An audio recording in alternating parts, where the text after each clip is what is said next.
दूसरे दिन जैसे ही मैं सुबह उठती हूँ तो मेरे साथ एक ऐसी घटना होती है जिसके बारे में मैं खुलकर बयान भी नहीं कर सकती थी, ना ही किसी को बता सकती थी। उसके बाद मैं फटाफट अपने कपड़े साफ करती हूँ और अपने नहा धोकर दूसरे कपड़े चेंज करती हूँ और उसके बाद स्कूल जाने के लिए रेडी हो जाती हूँ यूनिफॉर्म पहनकर। यूनिफॉर्म में देखकर माँ थोड़ा चौंक जाती है। फिर माँ से मैं कहती हूँ कि माँ मुझे स्कूल जाने दीजिए प्लीज़, यहाँ रहूँगी तो और मेरे दिमाग में तरह तरह के ख्याल आएंगे और पता नहीं मैं क्या क्या सोचूंगी। अगर मैं स्कूल जाऊंगी तो वहाँ दोस्तों से बात करूंगी और थोड़ा सा मेरा माइंड फ्री होगा, इसलिए मुझे स्कूल जाने दीजिए। माँ ने पहले तो मना किया, उसके बाद बहुत मिन्नत करने के बाद माँ मान गई और कहने लगी ठीक है, लेकिन एक शर्त पर तुझे स्कूल जाने दूंगी, आज स्कूल छोड़ने तुझे मैं चलूंगी, मेरे साथ तो स्कूल चलना। उसके बाद माँ भी रेडी हो जाती हैं और मुझे स्कूल ले जाने के लिए तैयार होकर हम दोनों स्कूल के लिए निकल जाते हैं। अच्छे से रास्ता तय करते हैं और मेरी माँ मुझे स्कूल के गेट तक छोड़कर वापस चली जाती हैं। उसके बाद मैं स्कूल में चले जाती हूँ और रोजमर्रा की जिंदगी की तरह स्कूल में अपना दिन गुजारती हूँ। जैसे ही लंच होता है तो मैं अपनी बेस्ट फ्रेंड के साथ लंच करने के लिए जाती हूँ और उसके बाद अपनी बेस्ट फ्रेंड को मेरे साथ हुए आज के इस खतरनाक घटना के बारे में बताती हूँ कि मेरे प्राइवेट पार्ट पर से खून निकल रहा था। मैंने उसे बताया कि मेरे साथ कल रात क्या हुआ और मेरी जांघों में यह खून कैसे आया। मेरी दोस्त मेरी ये बात जब सुनती है तो वो हैरान रह जाती है और वो पहले तो मुझे झुठलाने की कोशिश करती है और कहती है बेटा शायद तू झूठ बोल रही है और मेरे मजे ले रही है, सच से बता तेरे साथ क्या हुआ है, ऐसी कहानियां मत बना। मैंने उसे कहा कि मैं कोई मजाक वजाक नहीं कर रही, ना ही कोई कहानी बना रही हूँ, मैं सच में तुझे एक सच बता रही हूँ जो मेरे साथ हुआ है। मेरी लाख समझाने के बाद उसे समझ में आता है कि वाकई में मैं उससे सच बयान कर रही हूँ। मेरी फ्रेंड मुझे समझने के बाद कहती है कि बेटा तूने इस सब चीज़ों के बारे में अपने घर वालों को बताया या नहीं, या सिर्फ मुझे ही बताया है।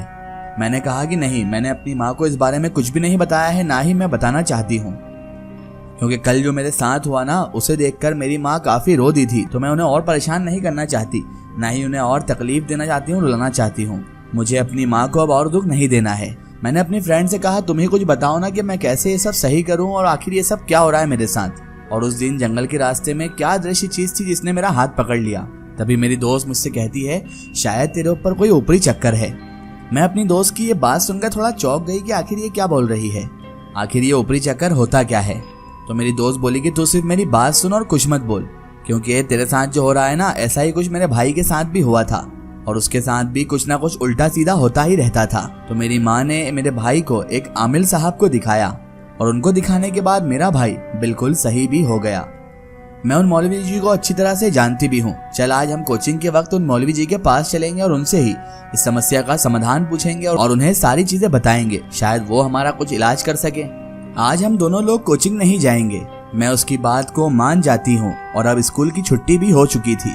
जैसे ही मैं स्कूल से बाहर निकलती हूँ तो देखती हूँ कि मेरी माँ मुझे लेने भी आई हुई थी। उसके बाद मैं अपनी माँ के साथ अपने घर भी पहुँच गई। घर पहुंचकर मैंने खाना वाना खाया और मैंने अपनी माँ से कहा माँ मैं कोचिंग जा रही हूँ। मेरा ट्यूशन अपने घर के पास ही था, इसलिए माँ ने ज़रा ध्यान नहीं दिया। जब मैं घर से बाहर निकली तो ट्यूशन की बराबर वाली गली में ही मेरी फ्रेंड खड़ी हुई थी, तो वो मुझे इशारा करते हुए कहती है इधर आओ। तो मैं उसकी तरफ चली जाती हूँ और वो मेरा हाथ पकड़ते हुए मुझसे कहती है कि तुम मेरे साथ चलती रहो। मैं आपको एक बात बताना तो भूल ही गई, मेरी दोस्त ने मुझसे ये भी कहा था कि घर से 10 या 20 रुपए साथ लेकर ही आना तुम। उसके कहने पर ही मैं अपने घर से 20 रुपए लेकर साथ आई थी और वो भी अपने घर से कुछ पैसे लेकर साथ आई थी। उसके बाद वो मुझे लेकर मेन रोड पर चली गई और उसके बाद उसने फौरन एक ऑटो रोका और उसके बाद बैठकर हम दोनों उसमें सवार होकर चले गए। मेरी फ्रेंड मुझे लेकर वहां जा रही थी और उसे ही उस जगह का रास्ता भी पता था। जिस जगह हम जा रहे थे वहां पहुंचने में हमें लगभग 20 मिनट के वक्त लगा। जैसे ही वो जगह आ गई तो हम दोनों ऑटो से उतरे और हमने पैसे ऑटो वाले को दे दिए। जिस रोड पर ऑटो रुका था वहां से 2-3 मिनट की दूरी पर ही उन आमिल साहब का घर मौजूद था जहां पर हम दोनों को जाना था। जब हम दोनों उन आमिल के घर घुसे तो हमने देखा कि वहां पर हमारे अलावा बहुत सारी औरतें बैठी हुई हैं और बहुत सारे लोग भी मौजूद हैं। और जैसे ही हम अंदर पहुंचे तो वो आमिल साहब मेरी दोस्त को देखकर पहचान गए, क्योंकि ये पहले भी यहाँ पर आ चुकी थी। और अचानक आमिल साहब कहने लगे तुम वही लड़की हो ना जिसकी माँ तुम्हारे भाई को मेरे पास लेकर आई थी दिखाने के लिए और उसका इलाज कराने के लिए। तुम यहाँ क्यों आई हो बेटा, सब कुछ ठीक तो है ना? तुम्हारा भाई क्या फिर से कुछ चपेट वपेट में आ गया है? तभी मेरी दोस्त ने बात को काटते हुए कहा नहीं नहीं आमिल साहब, मैं अपनी दोस्त को लेकर आई हूँ। और मेरी दोस्त ने फिर मेरे बारे में उन आमिल साहब को सब कुछ बता दिया शुरू से लेकर आखिरी तक। मेरी दोस्त की सारी बातें सुनकर वो आमिल साहब हैरान रह जाते हैं और वो आमिल साहब मुझे और मेरी फ्रेंड को अपने साथ दूसरे कमरे में लेकर चले जाते हैं और मुझसे कहते हैं ये लो 2 नींबू और इन 2 नींबुओं को अपने शरीर पर से उतारकर मुझे वापस दो। वो जैसा बोलते हैं मैं वैसा ही करती हूँ। उन दोनों नींबुओं को अपने पूरे शरीर पर से उतार कर मैं उन्हें वापस देती हूँ। इतने में ही वो आमिल साहब अंदर से छुरी लाते हैं और उन दोनों नींबुओं को मेरे और मेरे दोस्त के सामने काटते हैं चाकू से। जैसे ही आमिल साहब उन दोनों नींबुओं को काटते हैं तो वो दोनों नींबू अंदर से काले हो जाते हैं। मेरी दोस्त और वो आमिल साहब ये देखकर चौंक जाते हैं और अचानक आमिल साहब कहते हैं कि तुम्हारी दोस्त के ऊपर हकीकत में ऊपरी साया है, पर अभी ये नहीं पता है कि वो कौन है, या किसी रिश्तेदार ने तुम्हारे ऊपर कुछ ऊपरी करा दिया है या फिर ये तुम्हें खुद लगा है। तभी आमिल साहब एक और वजीफा करते हैं और वो वजीफा इतना पावरफुल होता है कि आमिल साहब पहले ही कह देते हैं कि इस वजीफे को तुम किसी को नहीं बताओगे, ना ही इस अमल के बारे में किसी को कुछ कहोगे। जैसे ही आमिल साहब ने वो अमल पूरा किया तो उन्होंने मुझसे कहा कि तुम्हारे ऊपर एक जिन्नात का साया है। मेरी दोस्त जैसे ही ये सुनती है तो वो चौंक जाती है और वो सोचती है कि पता नहीं क्या हो गया होगा। आमिल साहब भी मुझे देखकर हैरान रह जाते हैं। साथ में ये भी कहते हैं वो कि बेटा तुम चिंता मत करो, मैं सब कुछ सही कर दूंगा। आमिल साहब कहते हैं कि वो जिन तुम्हारे ऊपर जब आया जब तुम स्कूल से घर जा रही थी, उसने तुमको स्कूल से घर जाते वक्त काफी बार देखा और तुम उसको पसंद भी आ गई। वो तुमको लेकर अपनी दुनिया में ले जाना चाहता है और अपने साथ रखना चाहता है और तुमसे शादी भी करना चाहता है।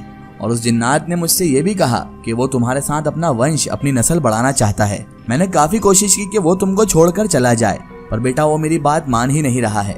लेकिन तुम फिक्र मत करो, अब मैं बहुत कठोर कदम उठाने वाला हूँ। अब जो मैं अमल करने जा रहा हूँ उस अमल में मुझे लगभग 1 से 2 घंटे लगेंगे बेटा, और उसके लिए तुम्हें यहाँ पर तन्हा रहना पड़ेगा और मैं दूसरे कमरे में जाऊंगा। उसके बाद आमिल साहब मुझे एक रूम में छोड़ देते हैं। मेरी दोस्त बाहर चले जाती है और वो अपना अमल शुरू करते हैं। उस रूम में काफी अंधेरा था और दूसरे रूम में आमिल साहब मंत्र बुदबुदा रहे थे। पता नहीं वो क्या वजीफा कर रहे थे, लेकिन उनकी आवाज वहां तक आ रही थी। उस कमरे में इतना ज्यादा अंधेरा था कि मुझे अपना खुद के हाथ पैरों का रंग भी दिखाई नहीं दे रहा था। उधर आमिल साहब जमीन पर बैठे बैठे मंत्र बुदबुदाते रहे और लगभग 1 घंटा से 1.5 घंटा ऐसे ही मंत्र पढ़ने के बाद पता नहीं मुझे आवाज आना बंद हो गई और उसके बाद अचानक मुझे बेहोशी तारी हो गई और मैं बेहोश हो गई। और फिर 10-15 मिनट बाद जाकर मुझे होश आता है। और उसके बाद आमिल साहब मुझसे कहते हैं बेटा अब वो जिन तुम्हारा पीछा छोड़ चुका है और अब तुम सही सलामत अपने घर जा सकती हो। उसके बाद कहते हैं कि तुम्हें थोड़े दिन अभी बहुत एहतियात बरतना होगा। और उसके बाद आमिल साहब मुझे एक तावीज़ देते हैं और कहते हैं कि बेटा इस तावीज़ को अपने गले में डाल लेना, और हाँ इसे काले धागे के साथ लगाकर ही अपने गले में डालना। 7 दिनों तक इसे अपने पास ही रखना और 7 दिन बाद इसे उतार कर 7 बार तुम्हारे ऊपर से उतार कर इसे जला देना। मैंने आमिल साहब से वो तावीज़ लेकर रख ली और उनको शुक्रिया भी कहा। और मैंने उन आमिल साहब से ये भी कहा कि मेरे पास आपको देने के लिए पैसे नहीं है। तो आमिल साहब कहते हैं बेटा तुम्हारे पैसों की मुझे कोई ज़रूरत नहीं, मेरा तो यही काम है बेटा, खिदमत खल्क यानी लोगों की मदद करना।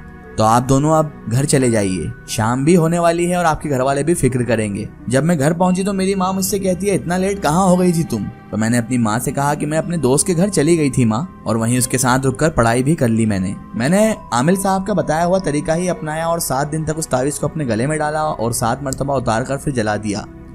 और उसके बाद आप यकीन नहीं मानेंगे कि मेरे पास ना कोई ऐसी दुर्घटना हुई, ना ही मुझे कभी कोई ख्वाब आया, ना ही वो जिन्नात ने वापस मुझ पर कोई हरकत करने की कोशिश की, और मेरे साथ कभी कुछ ऐसा दोबारा कभी नहीं हुआ।